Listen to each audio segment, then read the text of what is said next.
Saludos, Hare Krishna, bienvenidos. Espero que se encuentren bien. Hoy estamos en martes 21 de febrero. Vamos a seguir con el Bhagavatam, texto 21, leemos hoy, capítulo 4.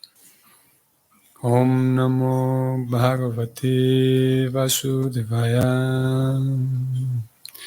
Om Namo Bhagavate Vasudevaya.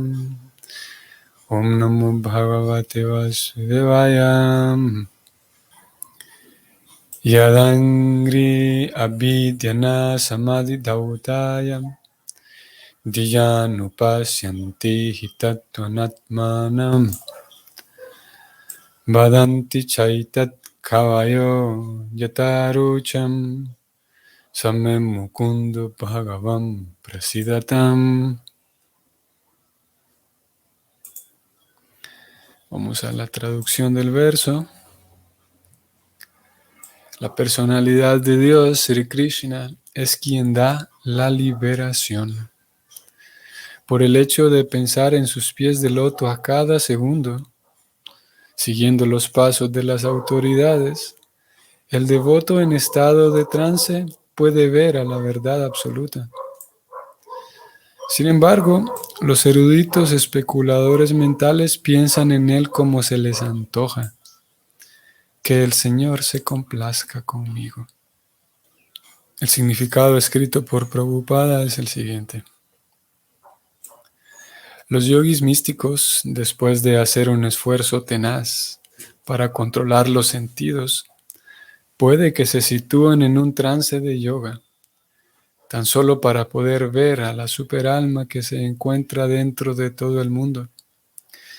Pero el devoto puro, por el simple hecho de recordar los pies del loto del Señor a cada segundo, puede establecerse de inmediato en el verdadero trance, porque mediante ese estado de comprensión, la mente y la inteligencia se limpian por completo de las enfermedades del disfrute material.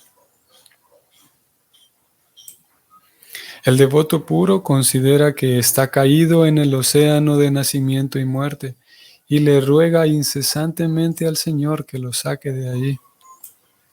Él tan solo ambiciona convertirse en una partícula de polvo trascendental que se encuentre a los pies del loto del Señor. Por la gracia del Señor, el devoto puro pierde por completo toda la atracción que pudiera tener hacia el disfrute material.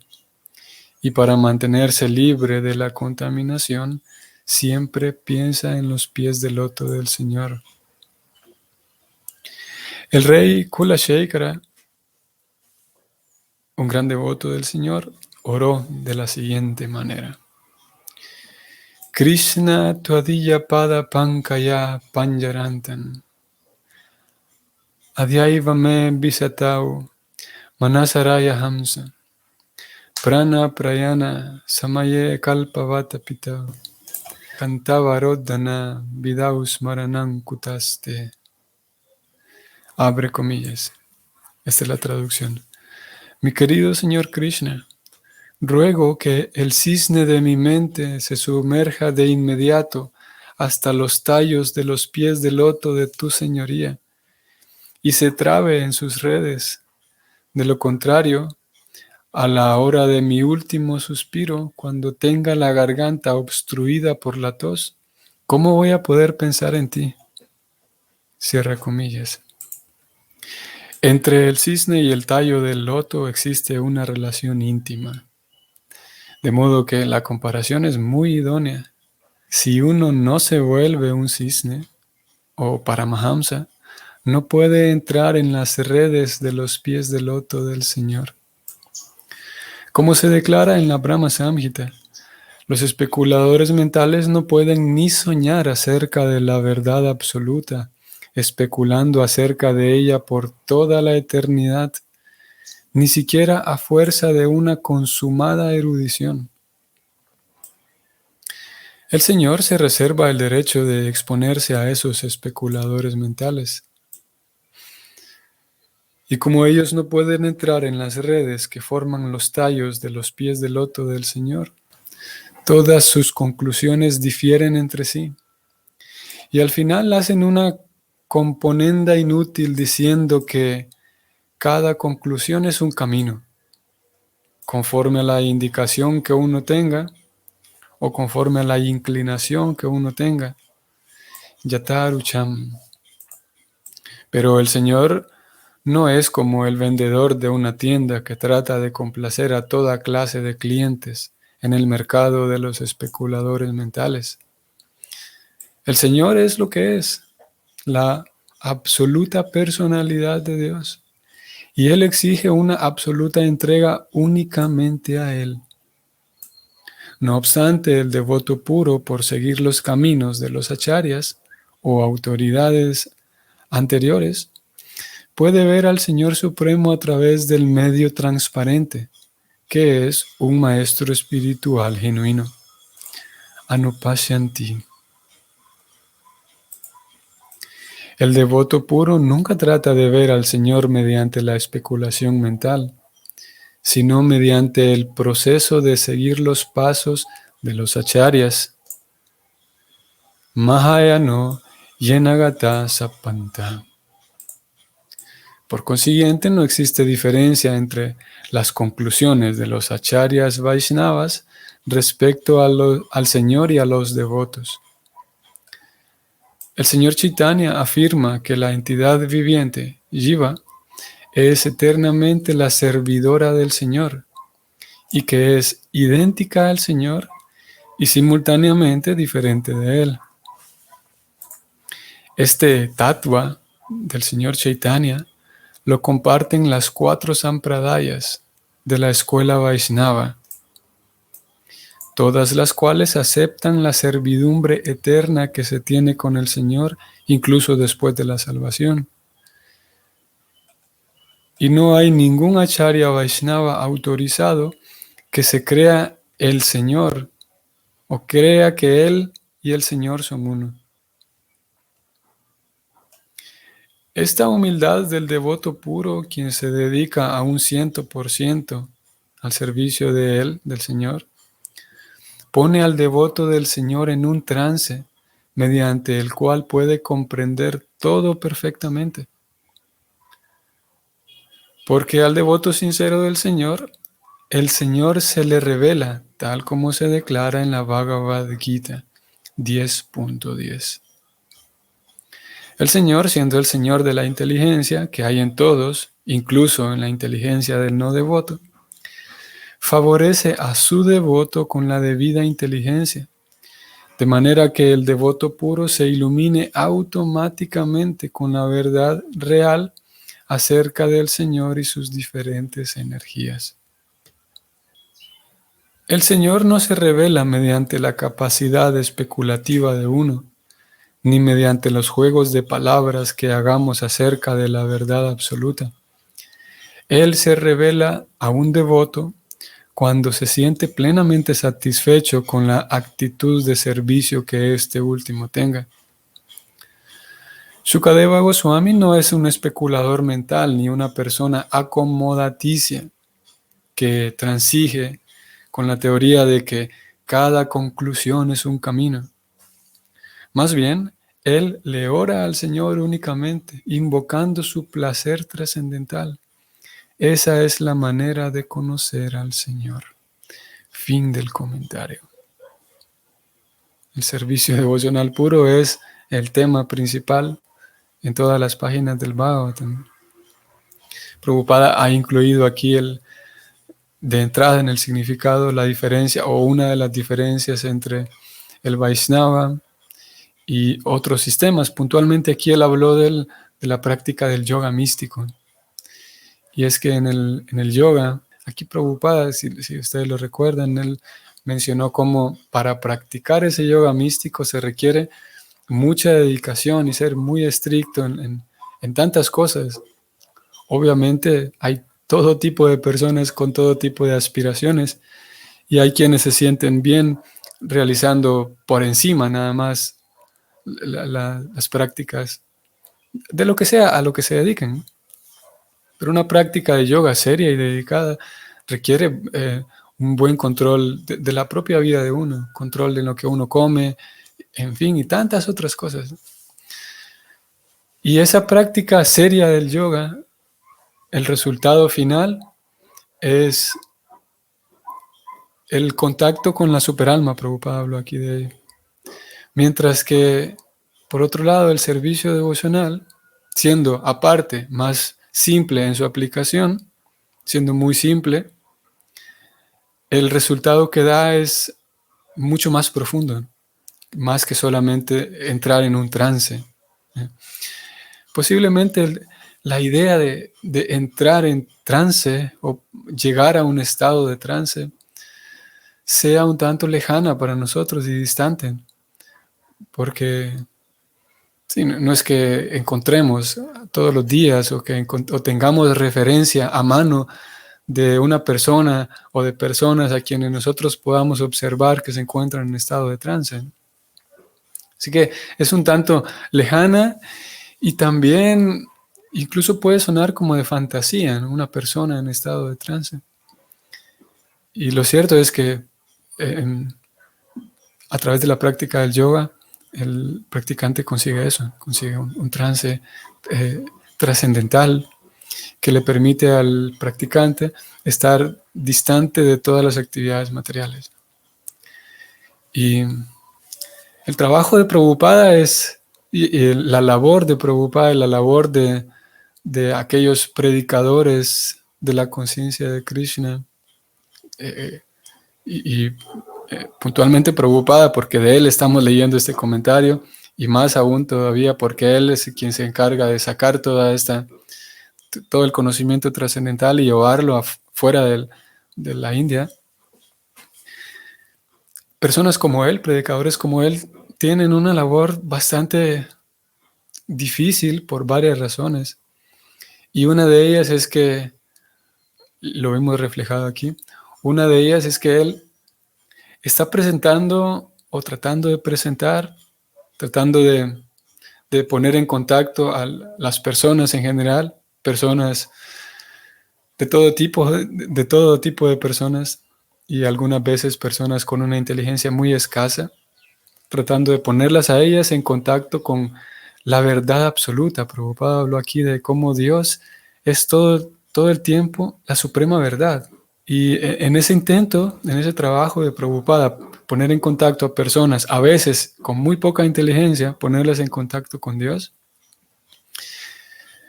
pudiera parecer en algunas ocasiones, incluso, ¿cómo puedo decirlo? Impráctico. A ver, ¿cómo puedo decir esto? Vamos a suponer que una persona está hambrienta, está muy hambrienta, y tiene enfrente de sí o logra encontrar una rebanada de pan, un pedazo de pan. Y sabemos que si alguien está muy hambriento, y creo que lo hemos experimentado todos, como estando muy hambriento, prácticamente cualquier cosa que uno coma, cualquier alimento, que en otro momento no me hubiera sabido muy agradable, no lo hubiera encontrado muy agradable, ahora porque tengo mucha hambre, lo siento muy sabroso. Creo que todos hemos tenido esa experiencia de estar muy necesitado, y no solamente en cuestión de hambre y alimento, sino en general, cuando yo tengo una necesidad muy grande, cualquier cosa que satisfaga esa necesidad, la voy a encontrar muy agradable. A pesar de que en otros momentos de no necesidad no hubiera encontrado muy agradable esta cosa. Eso sucede con las relaciones, por ejemplo, también. Cuando estoy muy necesitado de atención, cuando estoy muy necesitado de un poco de cariño, termino aceptando la compañía a veces de personas que sí, que no aportan mucho, pero lo que pasa es que estoy muy necesitado de cariño y de afecto. En fin, el punto es que vamos a suponer eso, entonces uno está con mucha hambre y encuentra una rebanada de pan y alguien me viene y me dice, no, no te comas ese pan porque ese pan en realidad es simplemente harina, no va a aportar nada, ningún nutriente así realmente valioso a tu cuerpo. Y podríamos decir que es impráctica esa recomendación Porque ¿qué más da? Ya tengo aquí enfrente de mí este pan y bueno, me va a calmar el hambre, ¿no?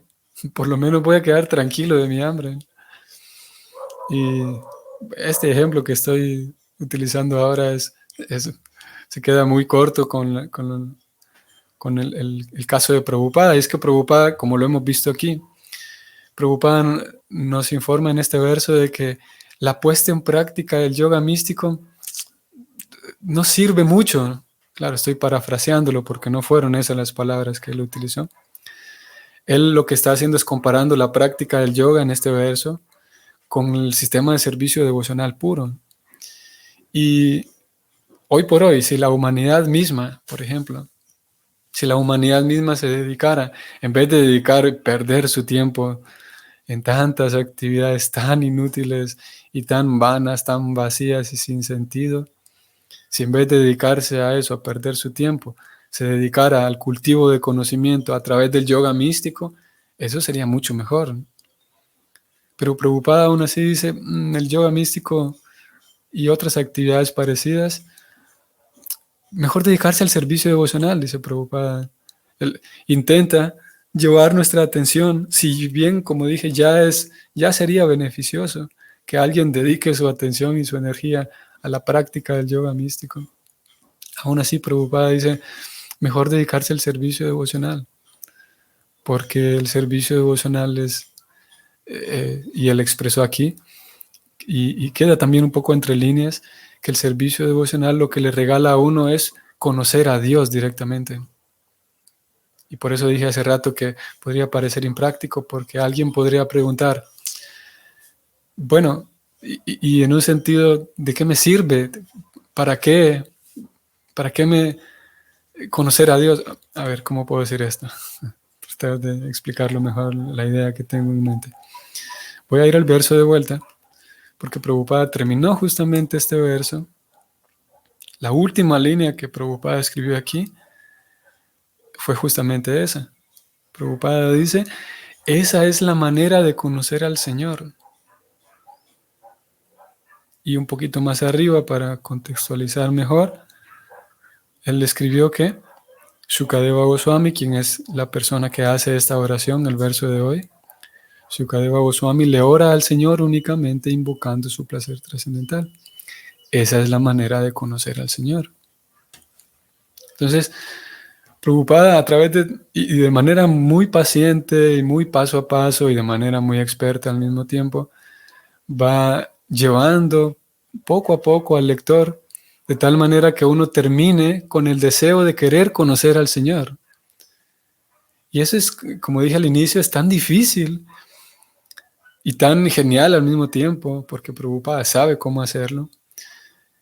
Porque uno termina con el deseo de querer conocer al Señor. Y muy posiblemente uno, como dije también, hay tantas diferentes variedades de personas.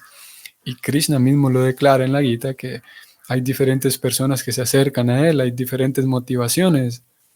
Y en general hay 4 perfiles de personas en quienes se desarrolla un deseo de acercarse a la religión.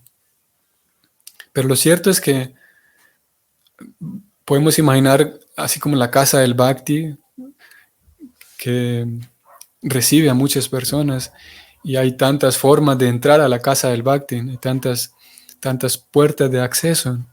Pero una vez dentro de la casa del Bhakti, a pesar de que todos entramos desde diferentes lugares, desde diferentes puntos de acceso, dentro de la casa del Bhakti, aquellos grandes acharyas que Prabhupada los mencionó aquí, y Prabhupada es uno de ellos, esos grandes acharyas nos terminan muy sutilmente, muy paso a paso y de manera muy experta, nos terminan convenciendo de que el Señor es una persona importante, y que no solamente una persona importante, sino que es la suprema persona.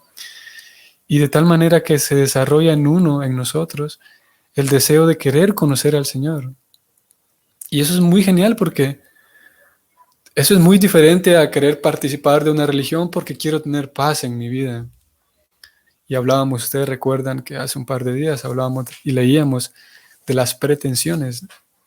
El Bhakti es algo tan especial por esto también que estamos mencionando, porque no solamente es que uno busca tener paz y tranquilidad y amor, y etcétera. Que sí, que obviamente esas cosas llegan sin duda con la puesta en práctica del servicio devocional. Pero ocurre que llega un momento en la vida del devoto en el que se desarrolla en uno y cada vez más grande el deseo de querer conocer más acerca de Dios, de querer conocer más a Dios y de querer agradarle. Y esa es la tarea del maestro espiritual, que como dije, y más en Occidente, que es más común que, o la cantidad de personas en Occidente es mayor, de personas que hemos o que han perdido la apreciación, por ejemplo, por la moral, por la ética, por las tradiciones, por el respeto a los mayores, por tantas cualidades de la bondad que facilitan la puesta en práctica del servicio devocional. Entonces en Occidente se vuelve más difícil. Sin embargo, Prabhupada, a través de todas estas páginas, paso a paso, va tratando de convencer, por un lado, hay diferentes estados, ¿no? Convencer al lector de que el servicio devocional es útil y es beneficioso. Por otro lado, una vez ya convencido de eso, eh, hace falta convencer a ese lector de que sí, que siga el servicio devocional, pero que lo siga con su misión, aprendiendo a dejarse guiar por los grandes acharyas, por los grandes maestros. Porque claro, uno pudiera llegar al punto de convencerse de que sí, el servicio devocional es útil, me sirve, me siento que estoy pleno. Entonces voy a ejecutar servicio devocional, voy a llevar una vida devocional. Pero eso no implica todavía que la persona ya comprendió de que lo mejor es dejarse guiar por un maestro espiritual, por los acharyas. Y ese es un segundo paso todavía que el maestro espiritual, que Srila Prabhupada tiene que convencer ahora en un segundo nivel a este devoto, a esta devota, de que hay que seguir los pasos de los acharyas y que los acharyas tienen ciertas conclusiones y que no hace falta, por ejemplo, nosotros esforzarnos tanto y gastar tanta energía en indagar y descubrir verdades tan esotéricas, porque los acharyas ya se dedicaron a ello y los acharyas previos lo que hacen es regalarnos esas verdades esotéricas y místicas para que no tengamos que andarlas buscando. Y una de esas, por ejemplo, voy a volver al texto, Prabhupada habló de una de esas verdades aquí en el significado. Esas verdades importantes en el servicio devocional se llaman los tatuas. Aquí Prabhupada habló de uno de esos tatuas. Voy a ir un poco más arriba para que lo leamos. El señor Chaitanya, dice Prabhupada, afirma que la entidad viviente es eternamente la servidora del Señor y que es idéntica al Señor y simultáneamente diferente de Él. Esta es una idea central en el Bhakti. Ese tatua, sigo leyendo, del señor Chaitanya, esa verdad profunda del señor Chaitanya, lo comparten los 4 sampradayas de la escuela Vaishnava. Y ese es solamente un ejemplo de cómo esos grandes acharyas ya se dedicaron con mucha seriedad a estudiar a profundidad y todas aquellas conclusiones, todas aquellas informaciones muy relevantes ya están escritas, ya están dadas ahí. Solamente hace falta recibirlas. Y ese es el trabajo que entonces Prabhupada va haciendo, de ir guiando al discípulo, de tal manera que se pueda lograr el objetivo final. El objetivo final, podemos hablar de que hay 2 objetivos aquí. El objetivo individual de la persona, la pretensión que la persona tenía al momento de llegar a la vida devocional, que cada pretensión, cada objetivo es diferente. Como lo dice Krishna, Chatur Vidha Vayanti Mam. Jnana Sukriti Narjuna, Krishna lo menciona en Bhagavad Gita 7. Vamos a ir allá para que hagamos el ejercicio de recordar este verso. 7:16. Arto Jigyasar Artarti Yanicha Bharatarsava. Krishna dice que 4 clases de personas piadosas comienzan a prestarme servicio devocional. El afligido, el que busca riquezas, el indagador y el que busca conocimiento acerca del absoluto. Entonces, cada persona vino por diferentes motivos a la vida devocional. Y la idea que quería decir es que el acharya busca que se cumpla el objetivo final. Y cada persona tiene su objetivo. Alguien busca simplemente estar en paz. Su vida estaba mucho en desorden y quería tener una vida en paz, ordenada, y busca la religión. O alguien es indagador y es curioso, entonces busca la vida de conciencia de Krishna, porque hay mucho por conocer, mucho por indagar. Por lo tanto, entonces se cumple el objetivo individual de la persona, pero el acharya tiene otro objetivo. El acharya sabe, el maestro espiritual sabe que hay un objetivo más profundo todavía. Y ese objetivo es que la persona se desarrolle en ella y nazca en ella el deseo de querer conocer al Señor. Porque uno puede conseguir paz. Si uno, por ejemplo, estaba afligido y desordenada su vida antes de la vida devocional, entonces uno llega a la vida devocional, por fin tengo paz, tengo tranquilidad, tengo un lugar donde asistir, tengo amigos con quienes puedo conversar, y se acabó. El objetivo de esa persona ya se cumplió, ya está en paz. Pero la acharya sabe, el maestro espiritual sabe, que si no lo ponemos a esta persona en contacto con el objetivo final, que es conocer a Krishna, es posible que esta persona eventualmente deje la vida devocional. Por lo tanto, la acharya intenta ir sembrando y regando esa semilla. Primero la siembra, luego la riega, con mucha paciencia, para que después de que un tiempo pase, esta persona desarrolle el deseo de querer conocer al Señor. Aquella ansias y deseos de querer escuchar más, de querer entregar, finalmente, de querer entregar su vida completa al Señor. Porque ese es el objetivo final. Que el alma ni siquiera sabe que, de manera consciente, ni siquiera sabe que es eso lo que está buscando. Ella piensa que lo que está buscando es solamente paz. Pero en fin de cuentas busca conocer a su querido Señor. Tal como Prabhupada terminó aquí hablando, escribiendo este verso, diciendo que esa es la manera de conocer al Señor. Porque en fin de cuentas todos estamos deseando eso. Encontrarse con nuestro querido Señor de vuelta. Ok, eso.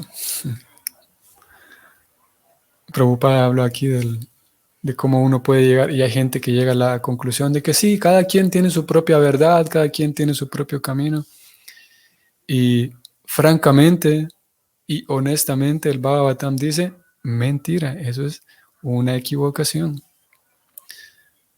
Y más en el contexto político de hoy por hoy, que crece más aquella idea de que yo tengo mi propia percepción del mundo, así que todos los demás tienen que seguirme el juego.